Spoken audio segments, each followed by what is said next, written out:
भगवान का जब मोहिनी अवतार हुआ तो मोहिनी अवतार के उस स्वरूप के सौंदर्य पर 33 कोटि देवता न्योछावर हो गए। सबके मन में यह भाव आया, ये जो भी प्रकट हुई हैं ये किसी भी प्रकार से हमको हमारी गृहिणी के रूप में प्राप्त हो जाएं। इतने सुंदर ठाकुर जी बनकर के आए। चंद्रमा भी पीछे पीछे चल रहे हैं, शंकर जी भी पीछे पीछे चल रहे हैं, ब्रह्मा जी भी पीछे पीछे दौड़ रहे हैं, वरुण आदि आदि जितने भी देव हैं सब मोहिनी पर ऐसे लट्टू हुए कि एक बार हमको देख बर ले, एक बार केवल हम पर दृष्टिपात कर दे, उसी मात्र से हमारा कल्याण हो जाना है। ऐसा ठाकुर जी का स्वरूप। परंतु उन 33 कोटि देवताओं में एक देव ऐसे हैं जिनका मोहिनी के प्रति ऐसा कोई दुर्भाव नहीं था, और वो देव थे सूर्य। सूर्य ने जब मोहिनी के सौंदर्य को देखा तो उनके मन में भाव आया, इतनी सुंदर, इतनी सुकुमारी, इतनी कोमल, इतनी मधुर। सबको तो लगे हमारी पत्नी बने, लेकिन सूर्य को लगे मेरी बेटी बन जाए, मुझे पुत्री रूप में प्राप्त हो जाए।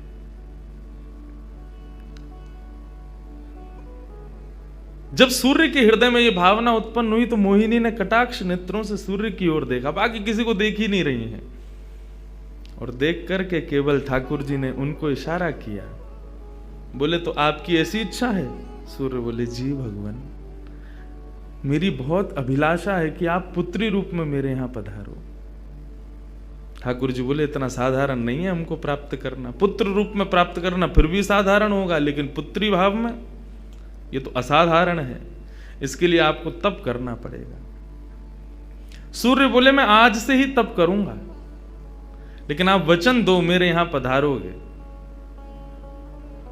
और इसी रूप में पधारोगे। मोहिनी ने कहा यदि मैं तुम्हारे भजन से प्रसन्न हुई, यदि तुम्हारी भक्ति में, तुम्हारे प्रेम में प्रबलता हुई, मोहिनी 33 कोटि देवताओं को मोहित करती है, लेकिन तुम्हारे भजन के प्रभाव से मैं जब तुम्हारे यहां अवतरित होंगी तो मोहिनी को भी मोहित करने वाला रूप धारण करके आऊंगी।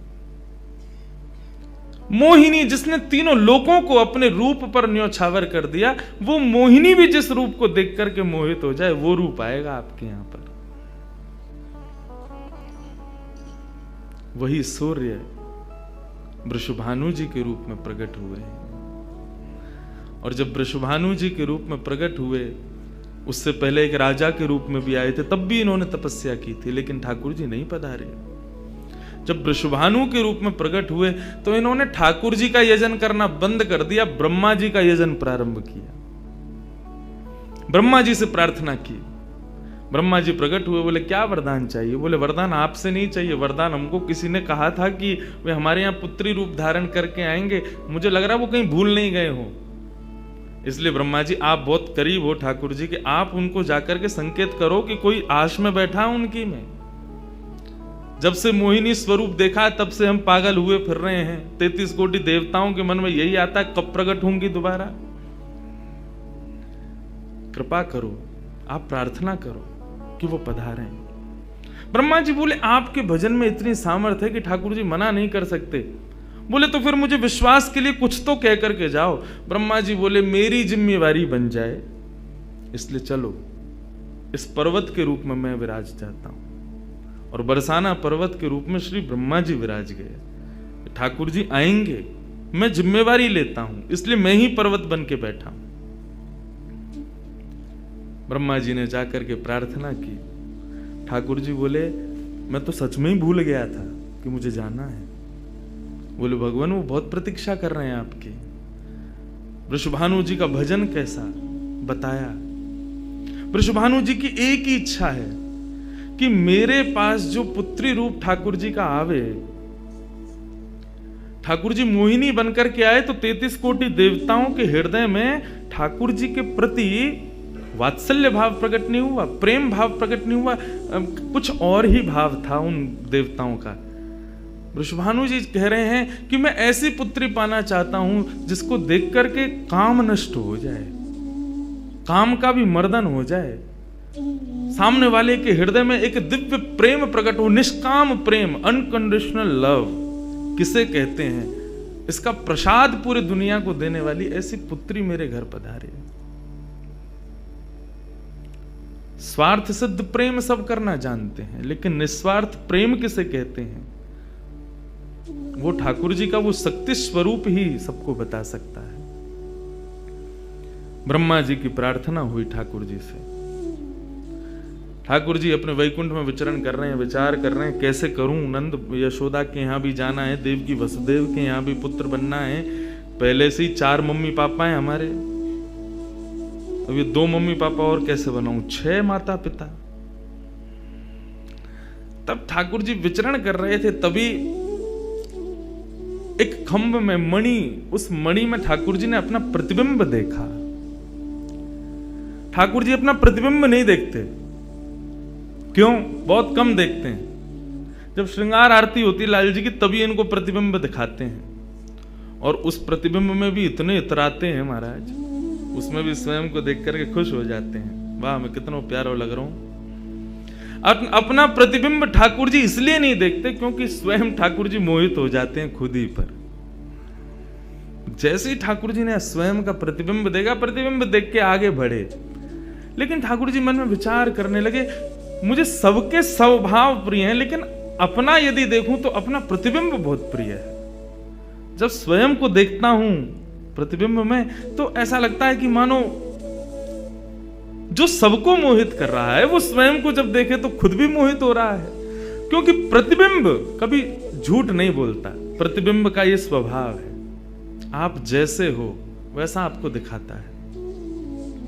ठाकुर जी ने जब प्रतिबिंब देखा, अपने उस प्रतिबिंब स्वरूप को ठाकुर जी ने स्थिर कर दिया, और स्थिर करके अब तो ठाकुर जी लाए महाराज लक्ष्मी जी की पूरी पेटिका लेकर के आए श्रृंगार की, और अपने प्रतिबिंब स्वरूप को ही उन्होंने श्रृंगार करना प्रारंभ किया। किशोरी जी के श्रृंगार का इतना भाव बताते हैं, किशोरी जी की नथ बेसर ऐसी, किशोरी जी के कान के कुंडल ऐसे, किशोरी जी के पांव की महावर ऐसी, क्यों ना हो, क्योंकि श्याम सुंदर ने श्रृंगार किया है। किशोरी जी का जो स्वरूप है वो ठाकुर जी ने उसका श्रृंगार किया है। नारायण बैठे महाराज सिंहासन लगा करके अपने प्रतिबिंब का ही श्रृंगार कर रहे हैं।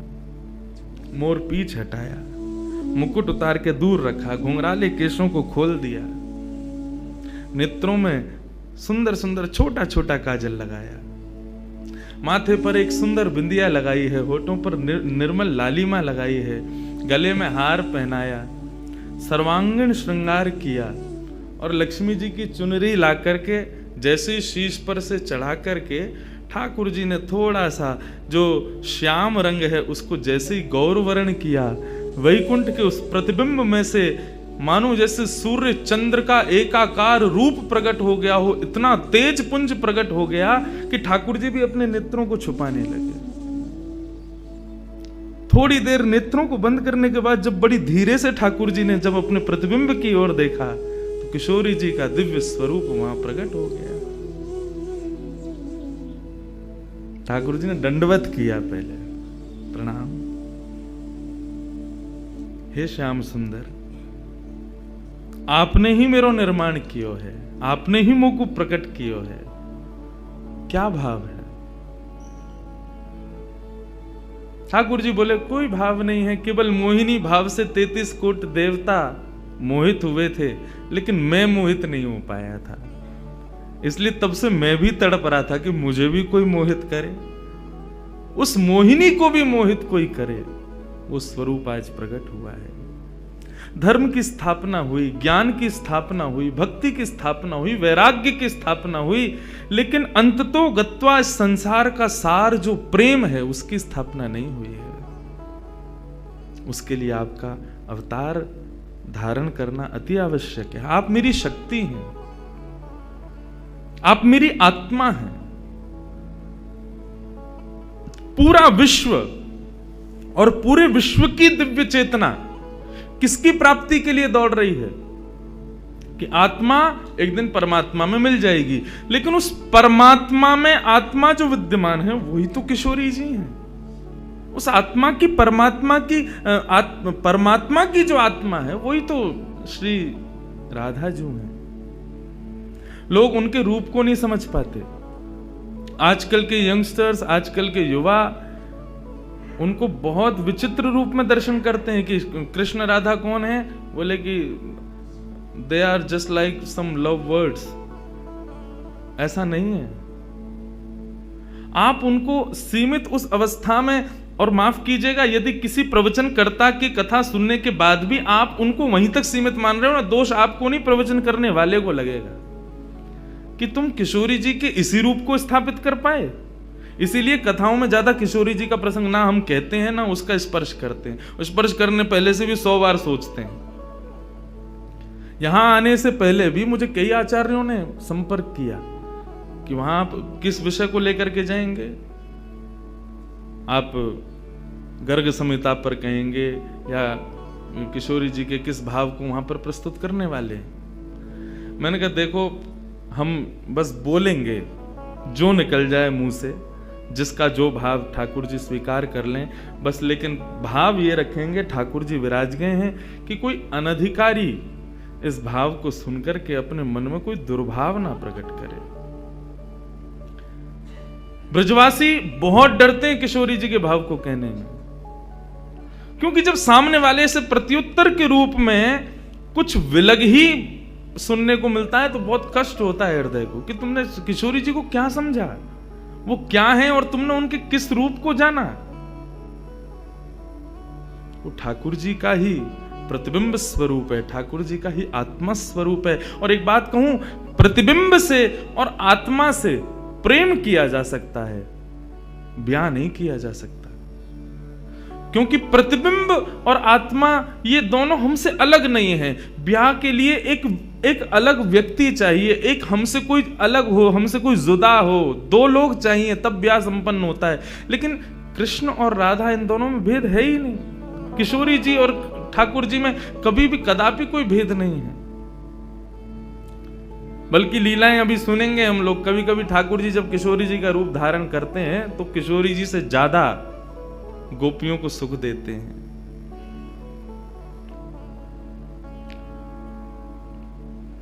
ऐसा भाव किशोरी जी से प्रार्थना की ठाकुर जी ने कि आप पधारो और प्रेम की स्थापना के लिए आप भूमंडल पर सूर्य के ही अवतार वृषभानु जी के यहां पर आप अवतरित हो।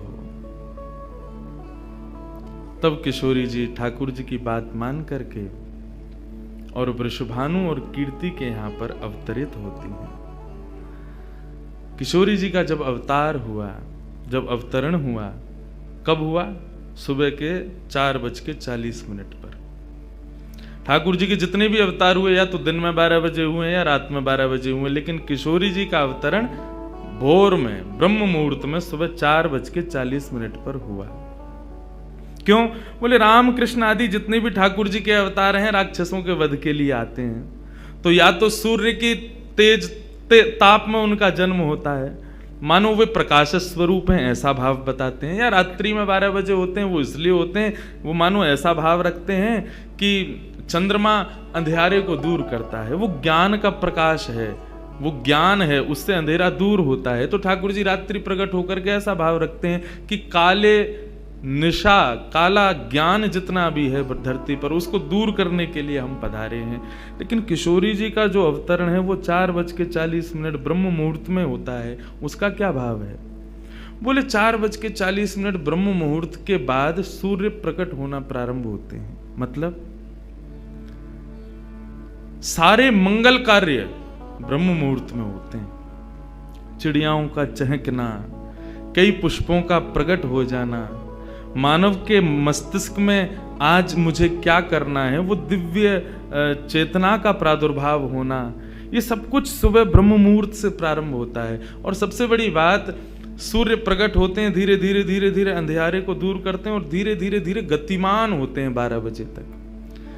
तो किशोरी जी का प्रादुर्भाव ब्रह्म मुहूर्त में हुआ, इसका ऐसा भाव बताते हैं कि मानो वो प्रेम जिस प्रकार प्रादुर्भाव से लेकर के और आगे के गंतव्य तक नित्य प्रति बढ़ता रहे, उसका वर्धन हो, वर्धन करने के भाव से किशोरी जी ब्रह्म मुहूर्त में पधारी। क्योंकि वर्धन होना ही एक नवीन दिन का ब्रह्म मुहूर्त से प्रारंभ होता है। ऐसे ही प्रेम का वर्धन, भक्ति का वर्धन, भाव का वर्धन, उन सब का वर्धन करने का प्रतीक है किशोरी जी, इसलिए ब्रह्म मुहूर्त में जन्मी है। किशोरी जी का प्रादुर्भाव हुआ, पूरे बरसाना में आनंद उत्सव मनाया गया, सब नाच रहे हैं, गा रहे हैं, आनंद मना रहे हैं। नंद बाबा भी आए, यशोदा जी भी आई हैं, उन्होंने भी आकर के वृषभानु जी को बधाई दी है। सब कुछ हुआ, लेकिन किशोरी जी के प्रादुर्भाव में एक वैचित्र था।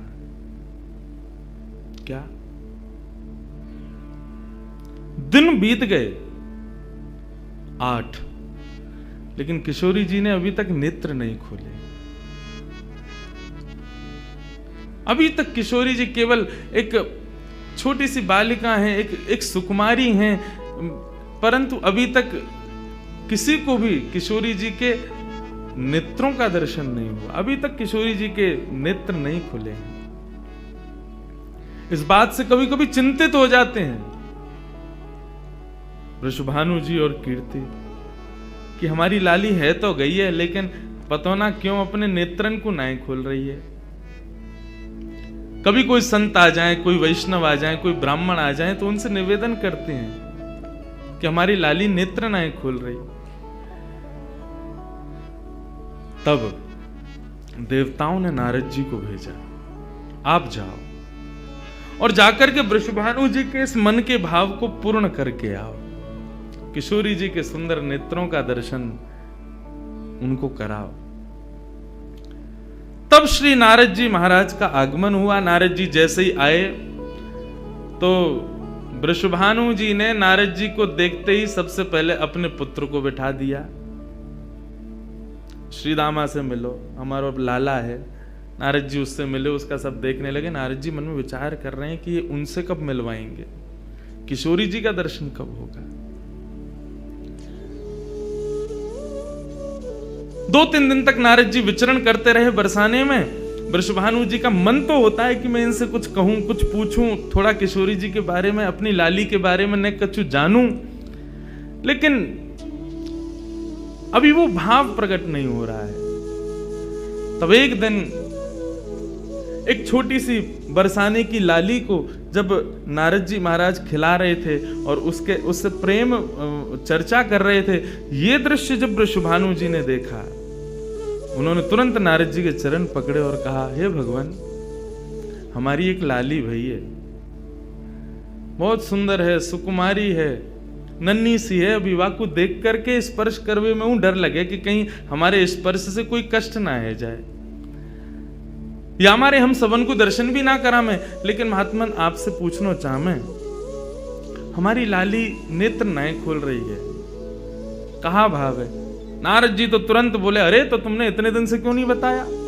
वो तो पहले से ही बैठे थे तैयार कि ये जल्दी बोले तो मैं जाऊं, जाकर के दर्शन करूं।